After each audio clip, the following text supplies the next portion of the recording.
All right, so it's 10:45.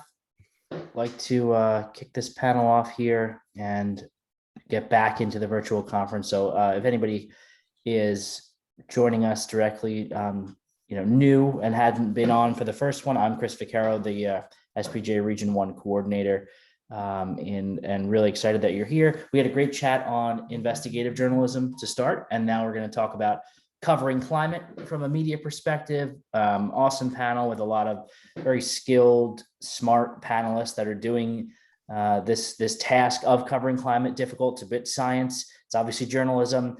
There's a lot of swirling opinions about how to do it the right way and just present the facts and leave the opinion out. But really excited about this one. Scott Brinton is our moderator, host, colleague, friend, former president of the Press Club, and taking on some new exciting things at Hofstra, where he's a professor as well. And so I'll pass the baton over, and let's do this. And again, thanks to all the panelists that are here, and hopefully everybody attending will enjoy it and ask questions in the chat, and we'll kick it off now. So thanks, Scott.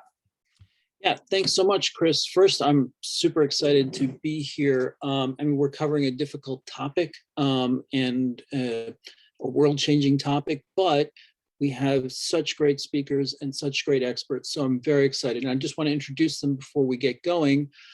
First off, we have David Abel, who is a Pulitzer Prize-winning reporter and documentary filmmaker who currently covers the environment, including climate change for the Boston Globe.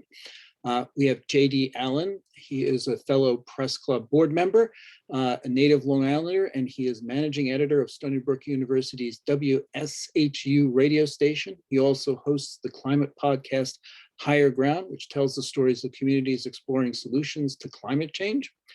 We have my Hofstra colleague, Dr. Jase Bernhardt, who's an assistant professor in the Department of Geology, Environment, and Sustainability at Hofstra, and also the director of the department's MA in Sustainability program. His research is funded by the National Science Foundation and the New York Sea Grant. And we have also Dharna Noorm, who's also with the Boston Globe. She's one of the Globe's climate producers. And prior to joining this amazing newspaper, she was with Earther, Gizmodo's climate vertical, where she co-produced a season of the podcast Drilled on the fossil fuel industry's influence on education. And I guess I want to start with Jase, in large part because it's not often where you need a university professor to kind of define the topic that you're talking about. But I wanted to make sure everybody had at least a very basic understanding of what we're talking about when we talk about climate change. One of the classes that I do teach at Hofstra is environmental reporting, and we always talk about the need to define what you're talking about when it comes to climate change, because there's a lot of misunderstanding about it. So I'm very happy that we have a true expert here who can really talk to us. And he has like a little PowerPoint, which I can put up. And I will put that up right now, and I'll leave it to Jase to kind of explain everything for us, or at least some of it. Well, thank you for inviting me to be here today, Scott. I wanted to start off with just a few basics, which I know will be reviewed for many of you, but should be a helpful jumping off point for our discussions here on this panel. So the latest report from the IPCC, the Intergovernmental Panel on Climate Change, and the authoritative document on anthropogenic climate change really is pretty direct and clear with what is going on here. As you can see the quote there, it's abundantly clear that climate is changing and humans are the major driving force. However, for example, according to the Yale Program on Climate Change Communication, they have the Global Warming Six Americas report. And according to that report, 24%, or nearly 1 out of 4 Americans, are either dismissive, doubtful, or disengaged with the issue of climate change. So undoubtedly, the media needs to provide clear, compelling, and accurate coverage of climate change. So as we move along to the next slide, just a couple of quick graphics to help us get started here. So this is NASA's estimates of temperature change globally over both the lands and the oceans. And the the black and red lines are sort of the smoothed out averages of each year's temperature. And we see here, it's quite clear that temperature is increasing. And not only is it increasing, but it's going up at an increasing rate. And that is what's really unprecedented about the current climate situation. We've seen climatic changes before, but generally they occur at much lower rates. So we're seeing things changing, on decadal timescales, whereas in the past we would see things change over centuries or even thousands of years. And as we move along to the next slide, it becomes clear what is causing this. There are many different human impacts on climate, but the most important one by far is the emission of long-lived greenhouse gases. And the most important of those is CO2, or carbon dioxide. And as we see, looking at carbon dioxide concentrations globally in the atmosphere, this is taken from Mauna Loa Observatory in Hawaii in the middle of the Pacific Ocean. We see since the late 1950s, since we've had accurate estimates of CO2, very accurate estimates, we've seen it's moved up from about 310 parts per million to about 420. So, we're seeing a change of about 35% in just a little over 60 years. And again, in the past, we've seen changes like this in CO2, but it's occurring over much longer timescales, thousands, tens of thousands of years on more geologic timescales. And now it's happening on a very, very short human lifetime scales. And humans are the large variable that is causing this change in CO2, which then drives the temperature increase. And finally, we go to the last slide here. And since we are at least virtually coming from Long Island, and many of you have direct interest and coverage in coastal regions, among the many impacts of climate change, one to really focus on Long Island is sea level rise. And a quick example of this is since the late 1940s, we've been taking measurements of sea level across the coastal US, including off of Montauk on the eastern end of Long Island. And we see since the late 1940s, sea level rise has fluctuated up and down naturally, but there's a clear upward trend. And we smooth that out with those lines in the middle there. And we see its sea levels increased by nearly 1 foot in just a little over 70 years. So again, a very, very unprecedented change in this important variable here, the level of the seas. And that, of course, can lead to much easier and rapid coastal flooding and extreme events. So that's just a quick starter on the topic. Thank you. Okay, thank you so much, Jase. It's great to have you with us as somebody who could definitely answer questions on climate change itself and from a scientist's perspective. But I want to turn to our non-scientists, our journalists. And I'd like to know from each of you, how did you get involved in climate reporting as kind of your main beat? And some of you have such interesting backgrounds and varied backgrounds. And so how did you come to it? I guess I want to start with David, because you and I kind of started out in journalism probably around the same time. And there wasn't really a climate beat back in the day, but you went on and you've done all these amazing, you've covered wars, you've covered any number of different topics, and now you're on the climate beat. So how did you wind up on the climate beat? And as a reporter, how do you educate yourself? Because we don't have doctorates as journalists in climate science or sustainability or even science. So how did you come to educate? How do you come to educate yourself? Good questions, and thank you so much for inviting me. I should say at the outset, and I rarely admit this, but I guess this is a reasonable forum or place to do that I'm a Long Island native. So I didn't realize it could be a badge of honor here. So great, we didn't know that part. Where are you from? I grew up in a town called Jericho. Okay, very yeah, difficult. sure. Yeah. David Abel from Jericho. So I would say the first time I'd given a talk somewhat on this subject not too long ago, and went back in the clips of the Globe to look at the first time I mentioned the words climate change or global warming in a story. And it turns out that it was after the deadlocked election in Florida in 2000, which I covered way back when. And Al Gore, after conceding,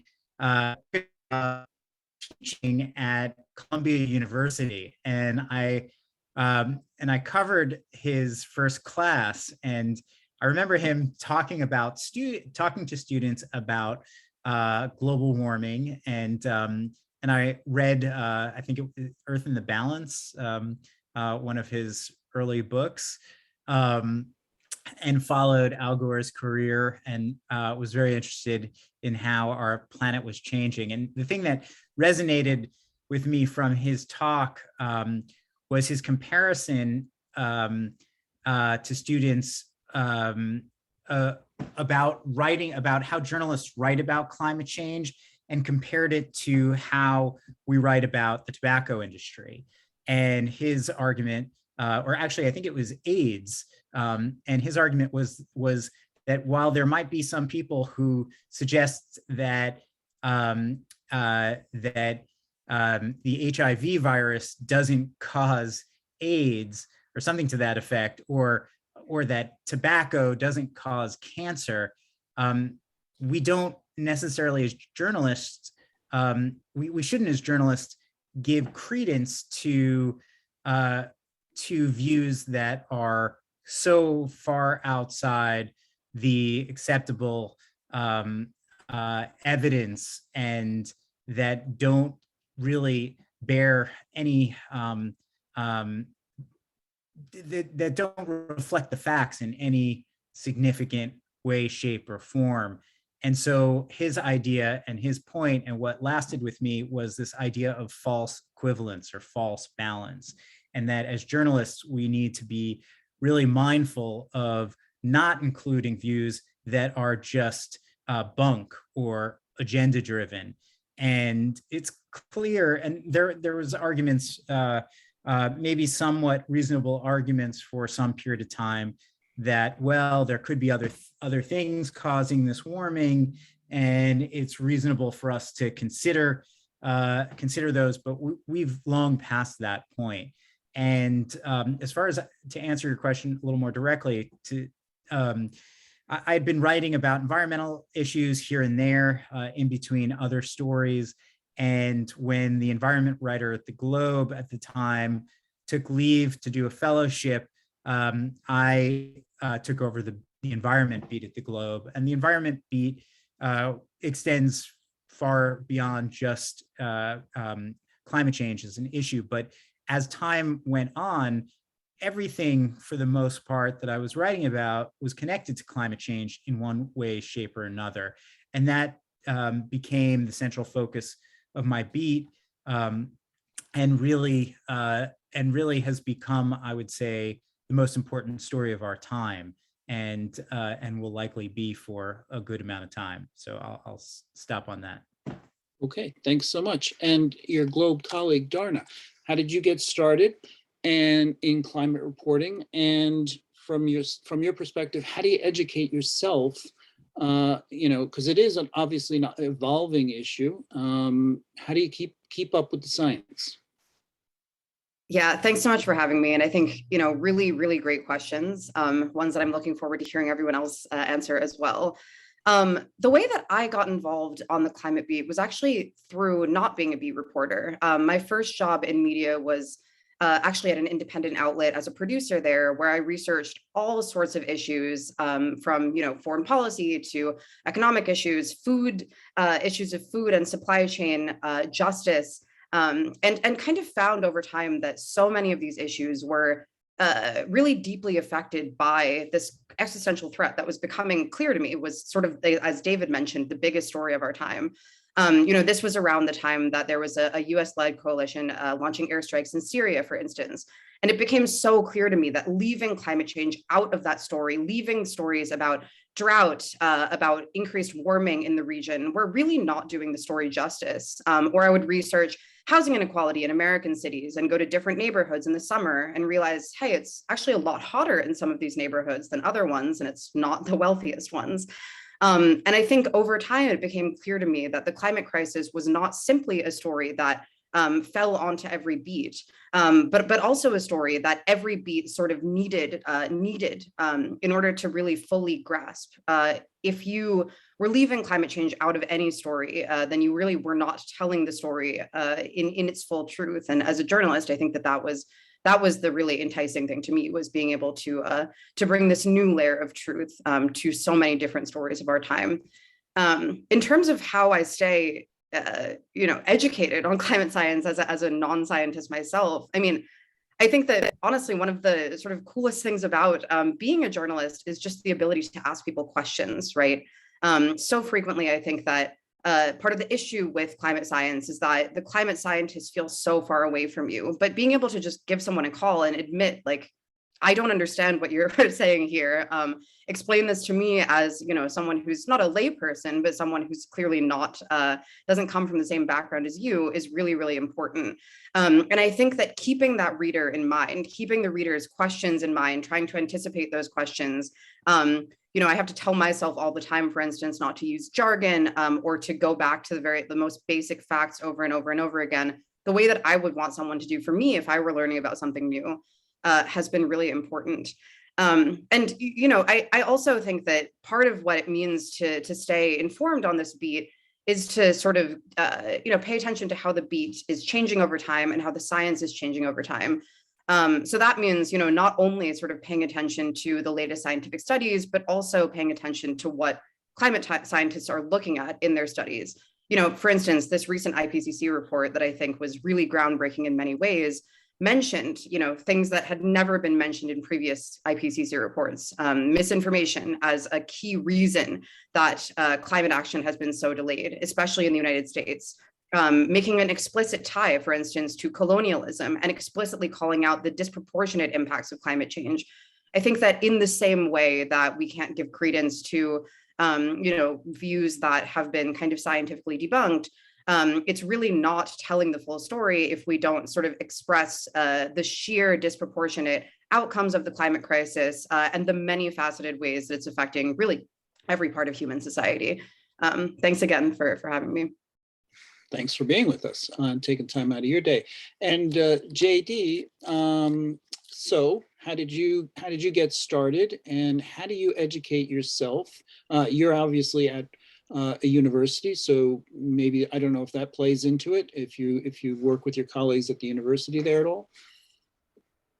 Yeah, well, I'm really honored to be on this panel with these folks. I mean, it's really interesting to hear that other folks had kind of similar paths that we fell into climate reporting in some ways. I got my start in being a business reporter, and I was reporting on startups that I found that were just fascinating because I was fascinated initially by the startup structure of business and just the how quickly many of them fail, but how I was really attracted to these startups that were doing incredible things with a very small amount of staff that could make enormous changes to their communities and to the globe in terms of energy and resource management and urban planning and design.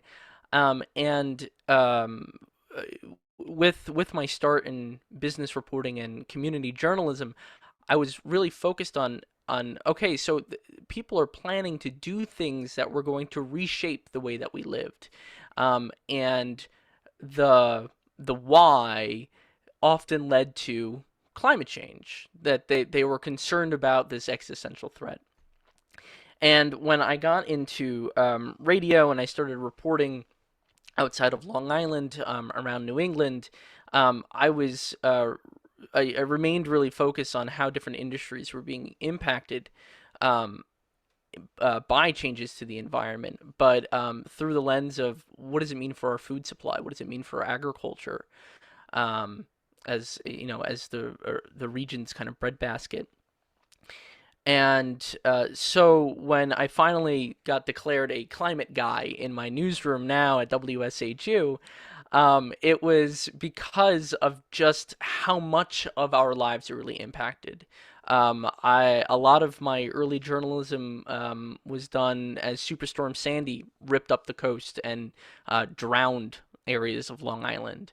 And so my most recent project, which was a podcast that really focused on 10 years after Sandy, but also a lot of the infrastructure promises that were being made at a really hyper-local level by the Biden administration, and plans that were decades in the making, like 70-year plans for infrastructure changes that were finally being funded as of 2021. What does this look like on a local level, and do people really understand what these changes are doing, and do they recognize climate change in their backyard? And often the answer was no. They think that climate change is this thing that is coming eventually, and not recognizing that climate change has been here and it's been doing things and changing and reshaping their backyards. And if we're going to continue to live the way we are, whether by the coast or in areas close to wildfires or in areas experiencing, intensive drought, that we were going to have to redefine what it means to live in our communities. And that is scary. And so that has been a lot of my most recent focus, is making it less scary, because there are things through climate adaptation that communities are doing, but a lot of times they're learning it independently. One community's figuring something out that another community has long learned. And so trying to bridge those communities to help offer some more of a collective dialogue. And in terms of how do I keep up with this, I ask good questions. I ask questions from people like Jase, who is featured in the podcast, and just having the license as a journalist to just be really curious citizen and ask people, well, what does this mean for me? Do I have to move? Am I going to be able to survive? Can I keep taking the train to work? That's really the bread and butter of everything that we do, right? Ask good questions. Yeah, great. Yeah, and it's almost astounding to me. I live in a neighborhood that was swamped by Superstorm Sandy. My house was underwater, and only now, 10 years later, a little bit more than 10 years, 10 years later, are they installing the check valves that they promised in our neighborhood to keep the water out of the neighborhood. So it does take time. But Jase, so here, I was, when we had coffee a couple of weeks ago, I was so interested in your research, because it's all about how do you explain arcane science to a lay audience, which is unusual, I've found, among many professors and scientists. And I think it's becoming increasingly important and seen as important among the scientific community, that we have to get this message out to a lay public. Maybe can you talk about your research a little bit, and how do you explain this very difficult science to people who, may not have a scientific background, often don't have a scientific background, or who may go so far as to say, science, science, they're dismissive of the science. So how do you go about doing that? I know you're doing some very interesting things with technology. Sure. Thank you, Scott. A lot to unpack in that question. I'll just try to hit a couple points quickly. And this also builds off my fellow panelists, what they're saying, what JD just mentioned, where sometimes, the layperson, so to speak, just wants to know, how is this impacting my day-to-day life, or some very specific aspect of my existence, and dispense with the rest of the science. I don't really know or care about that. So some of my research sort of builds off that idea. I look more at short-term severe weather warning communication, for example, trying to improve real-time warning communication, and also longer-term outreach efforts with novel technology such as virtual reality and video game simulations of a severe weather event like a hurricane or a rip current on the coast, flooding. And the idea is to engage with individuals in a novel way with immersive technology and simulations to hopefully communicate the risk and frankly, scare them a little bit. For example, with the hurricane virtual reality simulation we created a few years ago, a lot of people sort of don't understand that water, and specifically storm surge, is often the biggest threat from hurricanes, especially along the east coast of the US. So by experiencing it immersively in virtual reality, that our research showed was a really effective way of communicating this great danger and helping convince people that just because oftentimes the media talks a lot about wind speed and category of hurricane, it's often the water that is what's most deadly. Not to mention that, as I showed in the slides, in a changing climate with sea level rising, storm surge flooding is only going to get worse and worse from hurricanes. Even if the hurricanes aren't strengthening at all, with an extra foot or two of water, that is thousands of people more on a place like Long Island that will be under direct threat from a storm. So yeah, that's some initial thoughts on that question, Scott. Thanks. Okay, thank you. And David, you've gotten into filmmaking, and you've produced some really great films, which I plan to watch over my spring break in the next week or so. Maybe can you talk about how you use visual to convey messages about the environment? Yeah.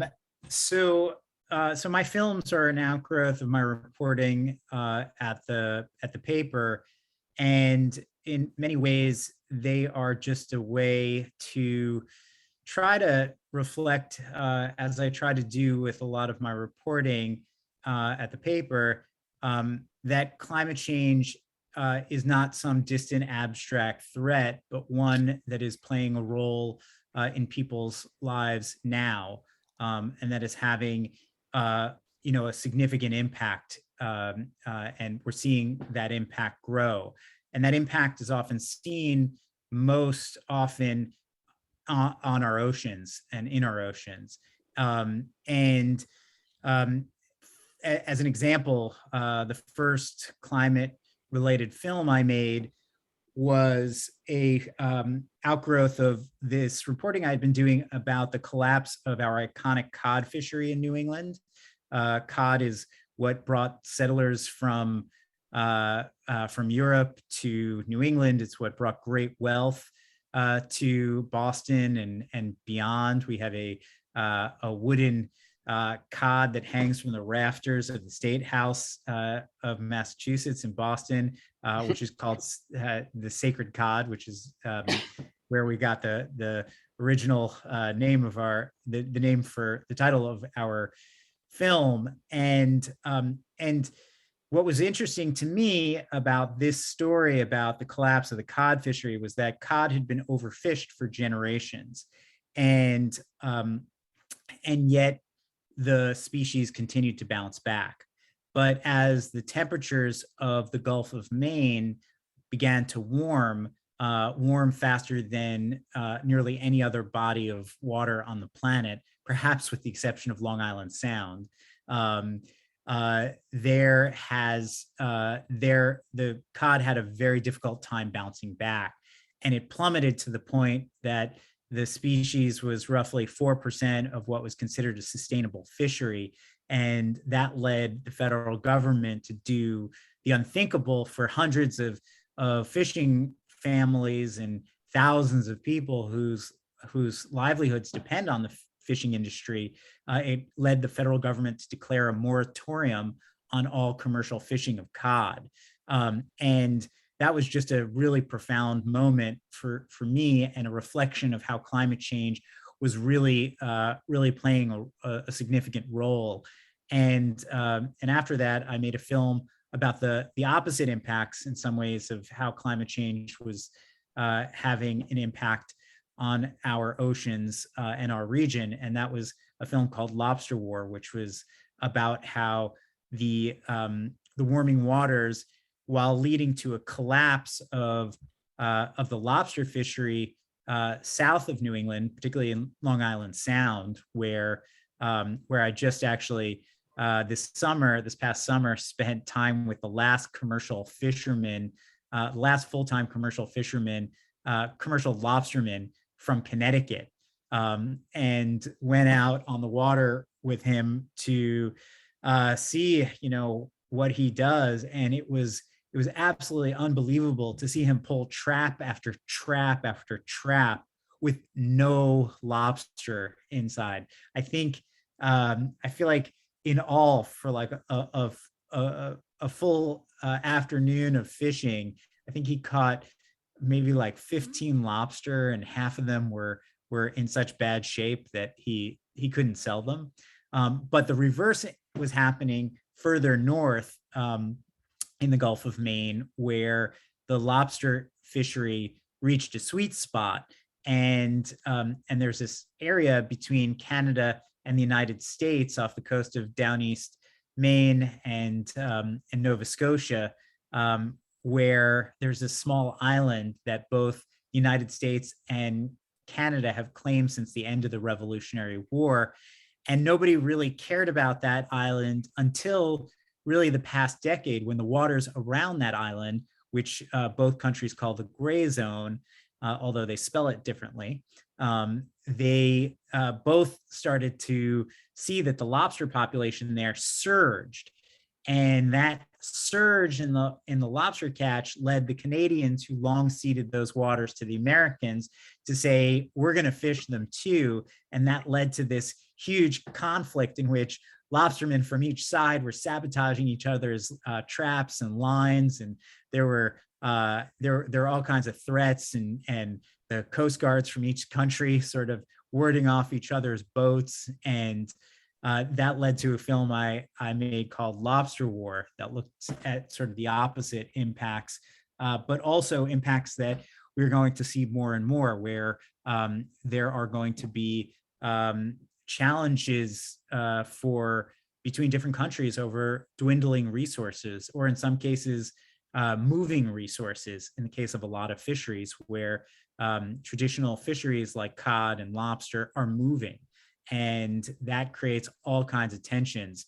And so in short, I've looked at films as a way of telling broader, deeper, visually compelling narratives that hopefully immerse people in these stories and reflect in a way that in a kind of visceral way that's hard to do in print, that I think that just the immersive nature of film allows you to draw people in and carry them along for the ride. And I've found that that's been a really interesting way to tell the story of climate change, in a way to sustain people's attention. Great. Thank you so much. And I put into the chat where you can find David's films. You can find them on his website, davidabel.com. So I would definitely recommend checking them out. I know I will be over the next week. Dharna, so you're a climate producer for the Globe. Can you tell us a little bit about your job and what a climate producer does? Yeah, absolutely. Yeah, sort of built into the title of climate producer, it means it is the idea that I wear many hats at the Globe. So I should say I'm the newest member of the Globe's climate team. I started, just in the fall, and part of my role as a producer is really to try to help bring data and climate science to life. So we've been talking a lot about how to make these sort of sometimes esoteric, pieces of data, scientific studies and things like that accessible to a general audience. Part of that, as David mentioned, is, kind of using the visual element. So sometimes that means, making charts and graphs to accompany stories. Sometimes it's as simple as, picking the right picture to top a story, or figuring out what the right way to, to grab people what the headline is. So as a producer, I'm constantly sort of thinking about how to make this kind of multifaceted issue understandable to all kinds of readers. And so the other part of my role is that I am a writer, and part of my role there is sort of to convey, again, that climate change is something that's here now, not something waiting for us in some far off future. And something that's really, not only having these sort of giant effects on people's lives, not only something that we're seeing in deadly hurricanes and droughts and storms, but also something that's visible in sort of the mundane. So I recently wrote a story about how climate change could be exacerbating pothole season, something that is a huge annoyance to many people across New England. Or how climate change could make our chances of contracting Lyme disease from ticks worse. So whether it's something like that or something as huge as the implications of climate change in war and massive conflicts, or how climate change is making conflict more likely. Part of my role there is to sort of broaden the beat and make it accessible to every kind of reader, even if climate change is not at the top of their mind every day as they're opening the paper. Well, ticks and potholes, definitely one way, two ways to reach Long Islanders. JD, you have a podcast. Tell us about your podcast and why does that medium lend itself well to climate reporting?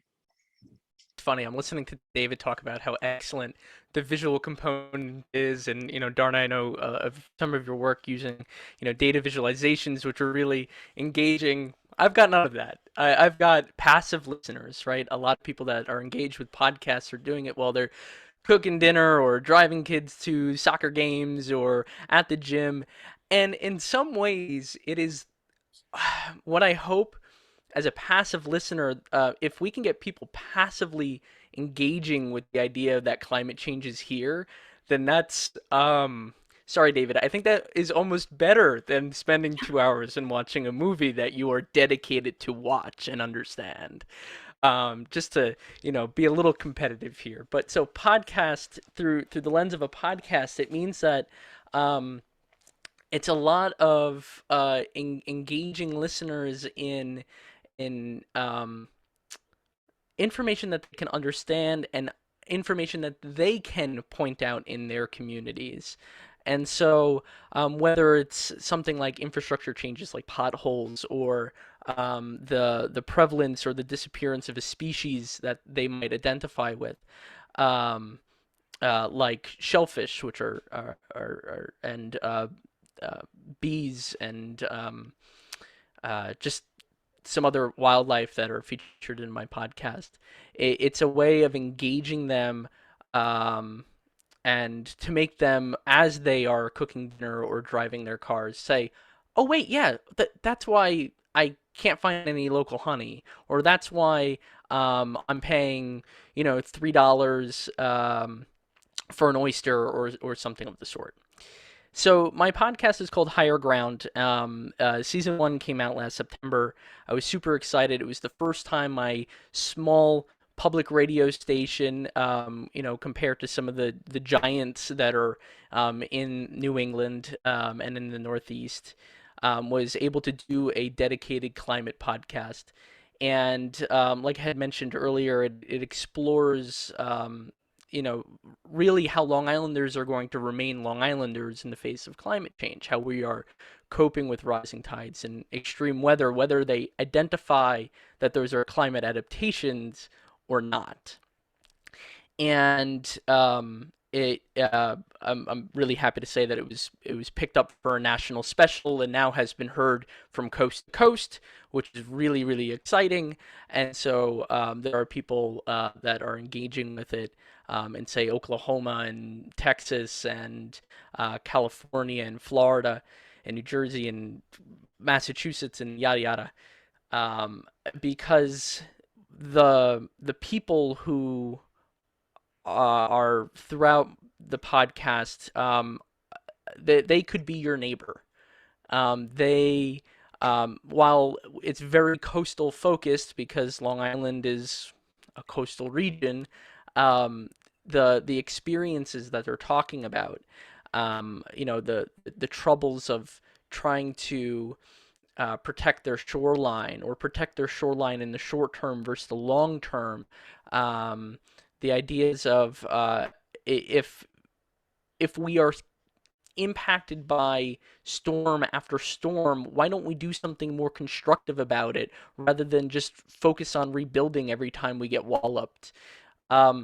Those feelings, those concerns are being echoed in areas with wildfires, in areas with drought.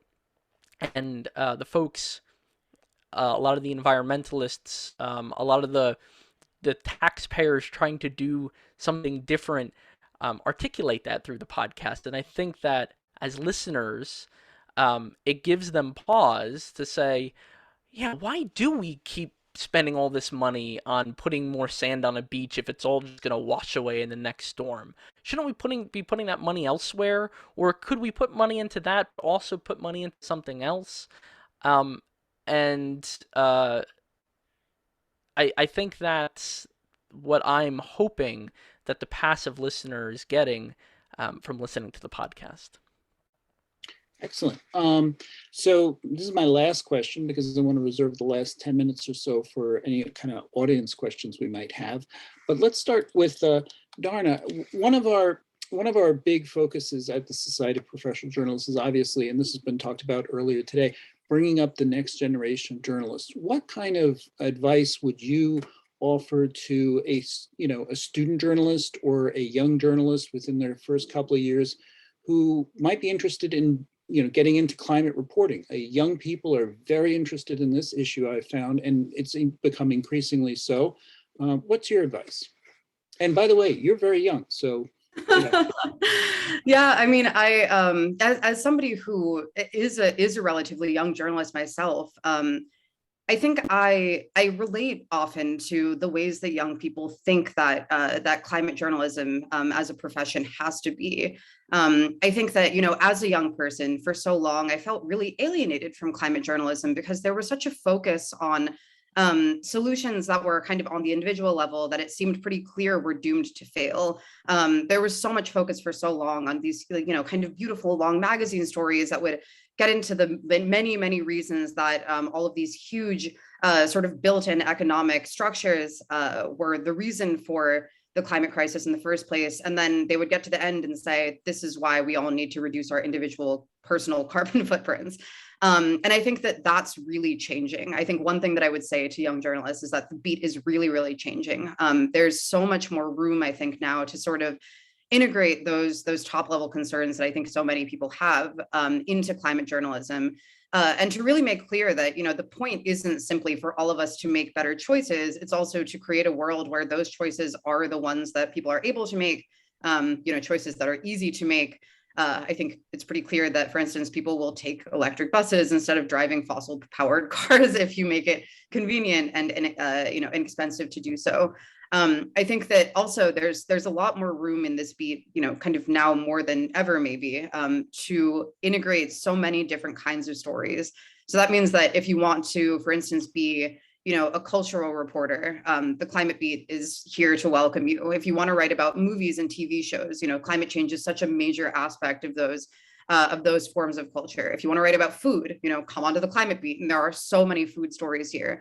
If you want an accountability beat and like a really kind of hard-hitting beat with clear, actors who are sort of on the wrong side of history, the climate change beat is full of those stories. And I think that, for so long, this beat has gotten such a bad rap as something that was sort of overly wonky and kind of far removed from the average person. But part of our job, I think, on this beat is to, obviously, based on what everyone else here has said too, is to show that that's couldn't be farther from the truth. This is something that's sort of reshaping our world right now. And something that doesn't have to be a doom and gloom story either, right? I mean, as JD mentioned, there are many, many communities and entities around the world that are taking on these issues really bravely and trying to reshape everything about the way that we all live now to be more sustainable. So really, I think for young journalists, any kind of aspirations that you might have in journalism are right here for you if you look hard enough. JD, how about you? What advice do you have? This is a forum for journalists, and I'm gonna be the public media guy for a second and say that this area is really, really, really ripe for journalism outfits and to collaborate. Yeah, the information that we get, like the most recent report, they're dense, they're really complicated. And yes, we do call up really smart people like Jase to try to explain, what is going on here. But it doesn't mean that all journalists have to kind of rework the wheel. A lot of us are reporting in similar spaces that impact all of our neighborhoods, and finding ways to collaborate even on an information basis with what do these really big reports mean for our communities is a really good way for just journalists who cover the same beat to work together. I mean, you're gonna do your own story. You're gonna go on a boat and cover and take a look at different wildlife, or go into different communities and see how flood is impacting them. But when it comes to the really, really big picture stuff, the things that we're trying to figure out and contextualize, those are things that we can work together either through forums like SPJ or in the workplace. WSHU is a member of something called the New England News Collaborative. There are 9 public radio stations that are every single week talking about can we cover climate change better in our region. There are a lot of public and commercial journalism collaborations, or a lot of commercial journalism collaborations. We don't have to figure this all out individually. And there's also a lot of dollars out there from foundations that want to fund journalists to open climate beats, to open specific podcasts and stuff like that. And newsrooms should be aggressive. WSHU, we're small. We've got like 30 full-time staff. We've got a horde of interns and fellows that we train every year because, as Scott said, we're connected with area universities. It allows us to do work that is really influential in the climate space. Higher Ground is going for a season 2. We're working with Sesame Workshop and CPB, really, really enormous foundations to cover climate in our backyard. And so, I mean, the next thing that I'm doing is working with high schoolers on helping them identify climate change in their backyard, because they're going to be making the decisions down the line. And they already have ideas on how we can make it better. So you heard it here first. That's what Higher Ground 2 is about. Okay. All right. Fantastic. And David, you're obviously an experienced journalist and covered many different things. What advice do you have for our young journalists? It's hard to know where to start. Maybe I'll just start by responding to something that JD said about passive listening. I would just say that I should be so lucky that if people actually sat, for an hour and a half to watch from a film from start to finish. We are all living in a distracted world where we can pause things and play things in the background and I'm just jesting with you. I've seen your stuff. I know who you are. No, but I mean that I mean to say that reaching people in a passive way is actually a great thing. Like, I mean, I listen to a host of podcasts on a daily basis as I'm doing other things, and it filters in, it seeps in, and in some ways, it's a ripe area of journalism. I mean, podcasts are beyond ripe; they're quite mature. But my point is that there are so many, and to try to ease back into an answer of the question, there's so many avenues available to folks starting out now that weren't necessarily when I was starting out. The path I took, which is, I think, a far more difficult path to take than today than it was when I started. I started out as a stringer, and I essentially moved to Latin America, and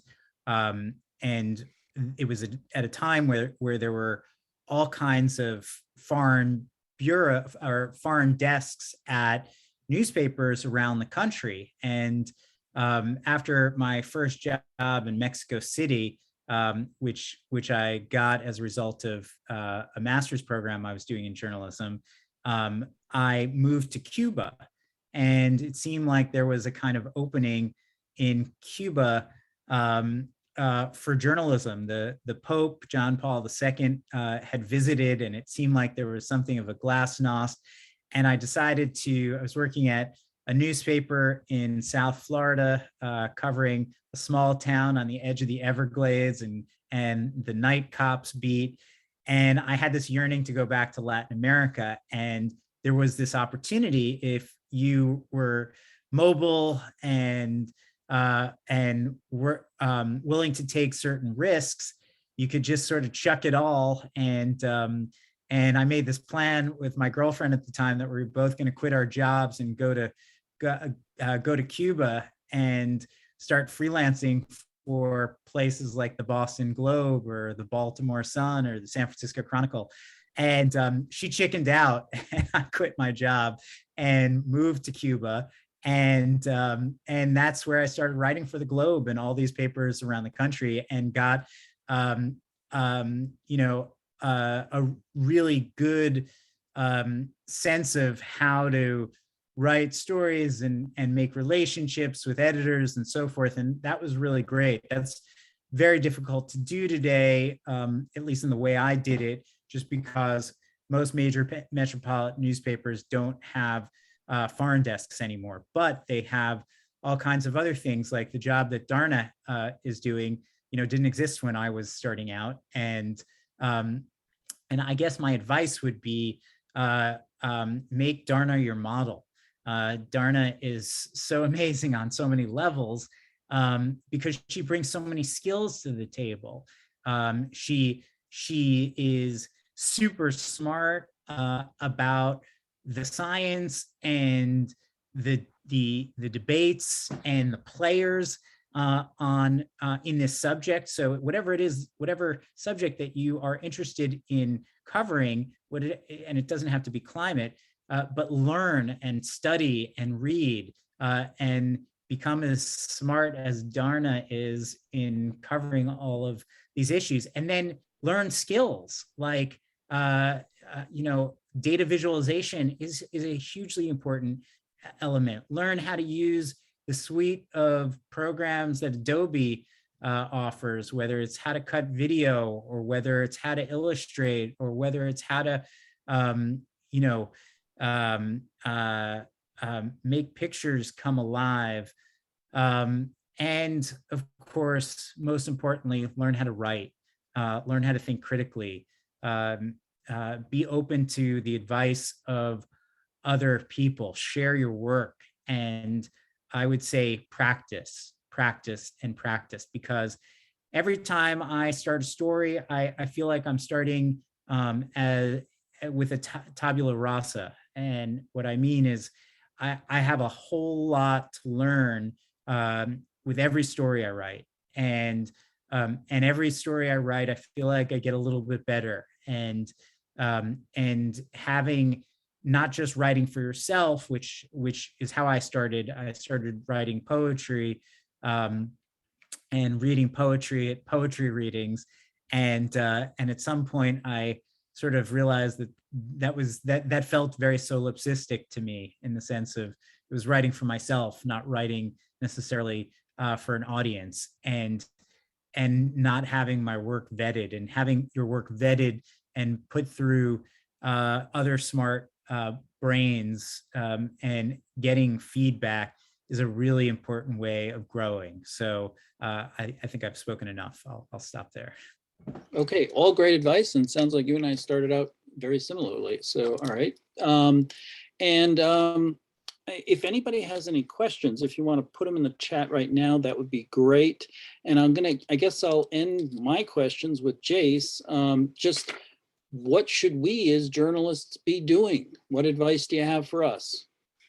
That's an excellent question, Scott. And just want to say, we feel so lucky as scientists, as you've all mentioned, how important the climate beat has become. Just that a climate beat exists is still sort of shocking, at least to me, just having gone through and learned things before there was intense media coverage of all this. That's a great thing. And we're really lucky to have talented individuals like David, Dharna, and JD, and many others working on the issue. And just some things to watch, I suppose, from my perspective. And some of this is a little bit just anecdotal, but certainly with the current generation and maybe older folks still acting as scientists and researchers and instructors, there can be that disconnect, I know, between still getting our research out there and getting it articulated properly, and sort of making sure that we're answering questions in the right way, and sort of our expectations going into an interview match, sort of what the media is looking for. And I know with thorough programs like the documentaries and JD's podcast and Dharna's like long pieces, that's good. But sometimes when it's those short media hits, it still seems like, even if we're sort of briefed in advance, what the anchor is looking for say a nightly newscast, they end up asking questions that might be a lot different, or they just pick out the one thing and it's out of context. You all know this, but I think it's still sort of not known or practiced as well on like the science expert side. So trying to continue to sort of smooth out that disconnect would certainly be helpful. And then I think something interesting that can be seen as, both a positive and negative is with especially my generation and the younger folks, like even the college kids coming through now and in climate programs, there's so much more familiarity with media, especially through, social media now.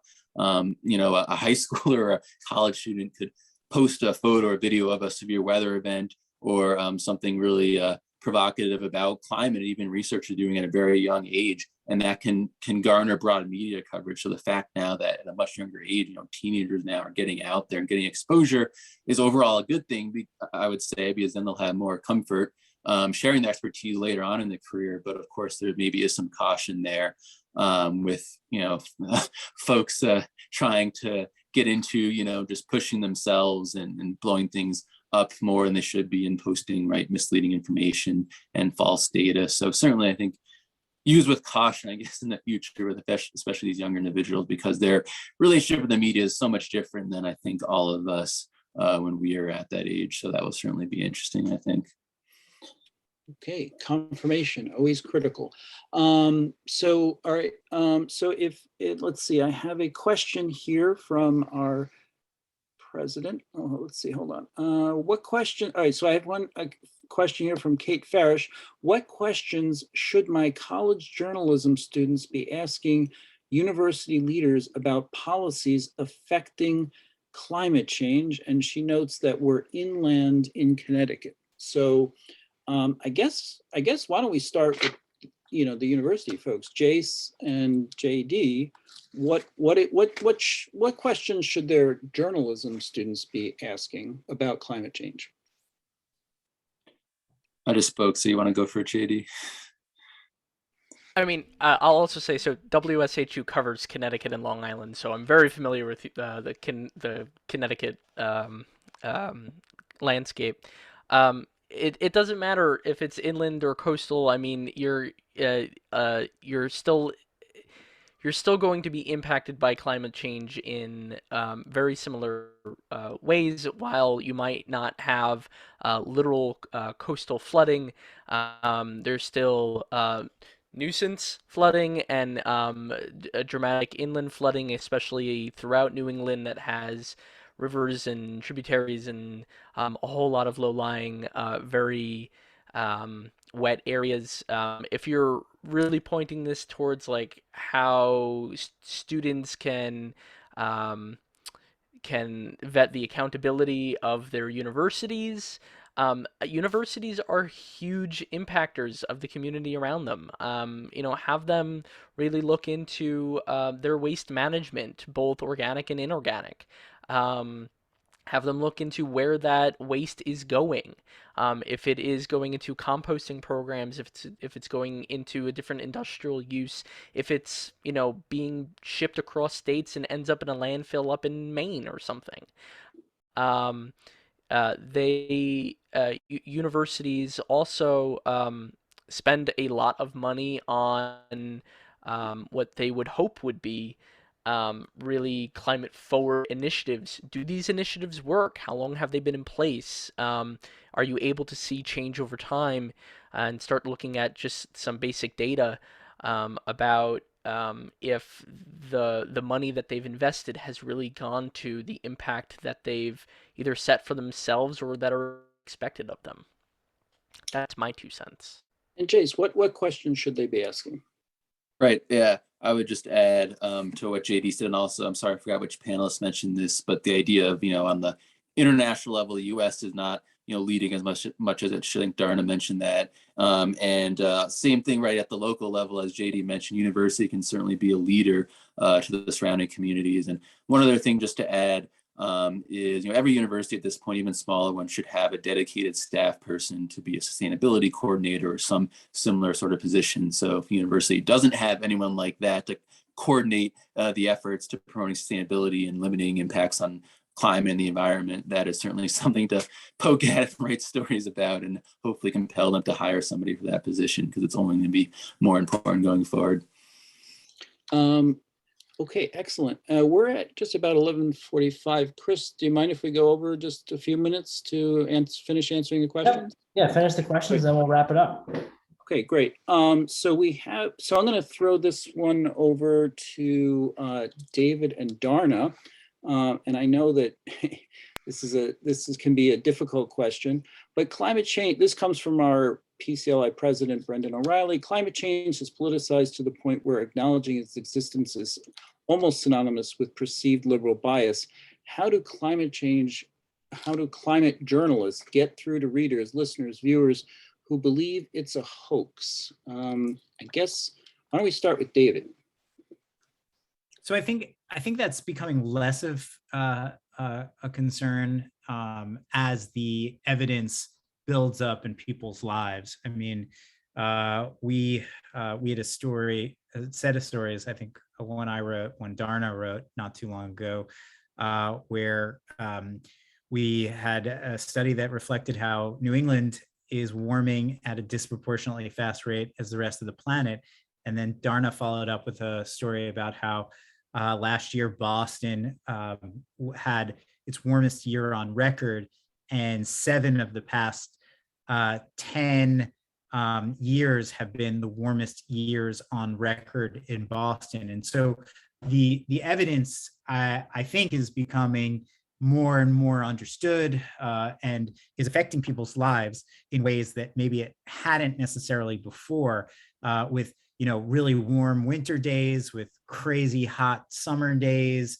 And so I think people are that's starting to filter in. But there are, of course, if you look at my inbox and any climate reporter's inbox or our Twitter feeds, you do get a lot of people who just think, as the question suggested, that we're just biased. And I usually engage people, especially when they write to me directly, and try to share evidence in the way Jase did. Not just to basically show them graphs and facts, like this is how much temperatures have increased. This is how much carbon dioxide has increased. This is how much sea level is increasing. This is how much high tide flooding is increased. And I point them to usually like NASA, frankly, because I think people accept NASA's sort of findings. And if NASA's biased, then who can you believe? And NASA has a lot of good sort of handy facts on their website about just the very similar to what Jase shared at the beginning. That doesn't always resonate. And we live in a sort of post-fact age where no matter how many facts you share with people, they will interpret them however they might want, or they'll point you to some random link online that seems to suggest the opposite. But I generally hope that if people get enough basic data, straightforward facts from authoritative sources like NASA, maybe they'll be more likely to believe it, especially if it's not coming from some Boston Globe liberal commie reporter. Yes, I've gotten many of those emails. And so, yeah, and I think NASA is a great suggestion because it is definitely by many people at least seen as a sort of neutral third party. Dharna, how about yourself? What's your sense on that question? There are so many different ways to answer this. And I think that part of what I try to remember is that climate change was not politicized in this way by accident, right? There have been decades of misinformation campaigns led by people who actually profit off of this sort of misunderstanding about what the climate crisis is. And so for me, I think something that's important when I become frustrated with people, sort of maybe misunderstanding stories or denying the sheer kind of obvious facts that I lay out for them, is that often it's really not their fault. They've been targeted by, again, decades of misinformation. And part of the way that I think we can counter that is simply by treating people with compassion. It sounds so, it sounds so silly to say it in that way, but really, I think that, just because somebody denies the existence of climate change doesn't mean that they're any less likely to be harmed by a hurricane or something like that, and doesn't mean that that is in fact their fault. So I think that just coming from that perspective for me has been really helpful. The other thing that I guess I'll say is just, without kind of veering into opinion or editorializing, I think that in some ways, every sort of choice that we make as journalists, even just on the level of sort of what stories to cover, is in some ways seen as a political choice. So, I've found, for instance, that when I've been honest about critiquing, both parties, for instance, in their sort of failures to implement the climate plans that and not in like I support you, I don't support you, but simply you said that you would reduce emissions by this much, and this is how that is actually panned out. I found that many kinds of people have been really receptive to that and said, oh, I thought that this was some kind of partisan effort where people were trying to tell me to reject the Republican Party. But now that you're saying that, in fact, some Democrats also have been, have sort of lied to me, now I'm all of a sudden interested. And of course, I'm not saying that that means we should come from that perspective. I'm not saying that our agenda should in some way be like, pushing people towards some kind of political action. But I guess being honest about, about what the sort of real political lines are, and who's benefiting from the kind of spread of misinformation can be really useful for people. Also, I think that charts and graphs and things like this can grab people and really sort of make these impacts clear.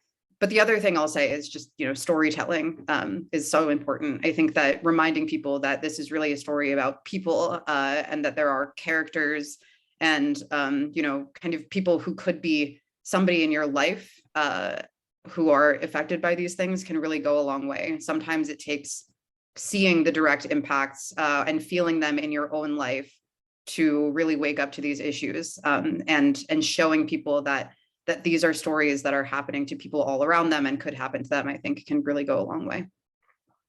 I think that Dharna, and I want to wrap it up here. We have a question from Rebecca Aguilar, our SPJ president, about resources, newsletters, studies, and where might you find these things? So I guess what I'd ask the panelists to do, if you could just put into the chat a couple of resources that you feel are important, that would save us a little bit of time, because we're under a little bit of a time constraint. But what I think two things that and I think Dharna is a great person to leave it off on, because she made such an important point about the disinformation over the past 30 to 50 years that so many people have been subjected to, that it's not really a lot of people's fault that they're confused about the issue. And it's our job to, as journalists, to really kind of help illuminate the issue. At the same time, the word compassion there, I think, is a very, very important word. So thank you for that. And thank you so much to all of our panelists. It's been enlightening. It's been refreshing in the sense that I love hearing your enthusiasm for the subject matter, and I think this is obviously such an important, critical issue. So it's so great that we know we have journalists like all of you out there, and Jase, as a scientist, who are really on this issue. And with that, I throw it back to Chris. That's it. Thank you so much, everybody. I appreciate it. Hopefully you're an SPJ member. If not, check out SPJ's website, read about our membership offers and benefits, join a local pro chapter, join your campus chapter if you're involved with a university, start a campus chapter if you're a professor or someone on a college campus that doesn't have one. We appreciate moments like this for growth, professional development, and the spirit that we have to grow the industry together through our words of wisdom. So a great few hours, virtual, free, harmless. It's a Saturday. Go enjoy your families and friends. Enjoy the weather if it's nice wherever you are. And thank you so much. We appreciate it. And have a good one. Talk to you soon. Thank you, everybody. Thank you, everybody.